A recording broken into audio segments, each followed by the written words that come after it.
ಏನಪ್ಪಾ ದಾಮೋದರ ಅಪ್ರೂಪ ಕಾರ್ ಬೇರೆ ಹೊರಗೆ ತೆಗಿತಿದ್ಯಾ, ಏನ್ ಸಮಾಚಾರ? ಹೌದ್ ಕಣಿಯ, ಈಗ ನನ್ಗೆ ಟೈಮ್ ಇಲ್ಲ ಮಾತಾಡಕ್ಕೆ, ಆಮೇಲೆ ಸಿಗ್ತೀನಿ ಬರ್ಲಾ. ಯಾಕೆ ಏನಾಯ್ತು? ಅಯ್ಯೋ ಯಾಕೆ ಹೇಳ್ತೀಯಾ? ಯಾಳದ್ ಇನ್ಸೂರೆನ್ಸ್ ಬೇರೆ ಎಕ್ಸ್ಪೈರ್ ಆಗೋಗಿದೆ. ನಾನ್ ಕಾರ್ ಓಡಿಸೋದೇ ಅಪ್ರೂಪಕ್ಕೆ, ಈ ಇನ್ಸೂರೆನ್ಸ್ ಮಾಡಿಸೋದೇ ವೇಸ್ಟ್ ಆಗೋಗಿದೆ ಗೊತ್ತಾ?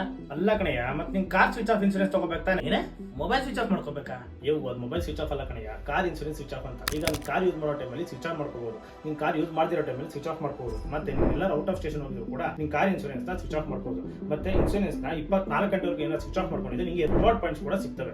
ಆ ರಿವಾರ್ಡ್ ಪಾಯಿಂಟ್ಸ್ ಗಳನ್ನ cash back for unused days ಅಥವಾ discounts on car renewal insurance ಗೆ ಕ್ಲೈಮ್ ಮಾಡ್ಕೋಬಹುದು. ಮತ್ತೆ ಇನ್ನೊಂದು ತಲೆಯಲ್ಲಿ ಇಟ್ಕೊಳ್ಳಯ್ಯ, ನೀನ್ ಇನ್ಸೂರೆನ್ಸ್ ಸ್ವಿಚ್ ಆಫ್ ಆಗಿದ್ದ ಟೈಮಲ್ಲಿ ನಿನ್ ಕಾರ್ ಏನಾದ್ರು ಅಬೇಸ್ ಆಗ್ಬಿಟ್ರೆ ಅಥವಾ ಬೇರೆ ಏನಾದ್ರು ಆದ್ರೆ ಕ್ಲೈಮ್ ಮಾಡೋಕೆ ನೀನ್ ಇನ್ಸೂರೆನ್ಸ್ ಕಂಪನಿಯವರು ಒಪ್ಪಲ್ಲ. ಹಾಗೆ ಕಂಪನಿಯವರೇ ಡಿಸೈಡ್ ಮಾಡೋದು ವರ್ಷಕ್ಕೆ ಎಷ್ಟು ಸರಿ ಇನ್ಸೂರೆನ್ಸ್ ನ ಸ್ವಿಚ್ ಆನ್ ಸ್ವಿಚ್ ಆಫ್ ಮಾಡಬೇಕು ಅಂತ. ಇದೇ ರೀತಿಯಾದ ಇನ್ಸೂರೆನ್ಸ್ ನ ಎಲ್ಲಾ ಕಂಪನಿಯವರು ಪ್ರೊವೈಡ್ ಮಾಡಲ್ಲ. ಮತ್ತೆ ಕ್ಲೈಮ್ ಮಾಡೋ ಮೆಥಡ್ ಕೂಡ ಕಂಪನಿಯಿಂದ ಕಂಪನಿಗೆ ತುಂಬಾ ಡಿಫ್ರೆನ್ಸ್ ಇರುತ್ತೆ. ಅಲ್ಲ ಕಣಯ್ಯ, ನೀನ್ ಏನು ಅನ್ಕೋಬಿಟ್ಟಿದ್ದೆ, ನಿನ್ ಈ ರೇಂಜ್ ಇನ್ಫಾರ್ಮೇಶನ್ ನಾಲೆಜ್ ಇದೆ ಅಂತ. ನಿಜವಾಗ್ಲೂ ನಾನು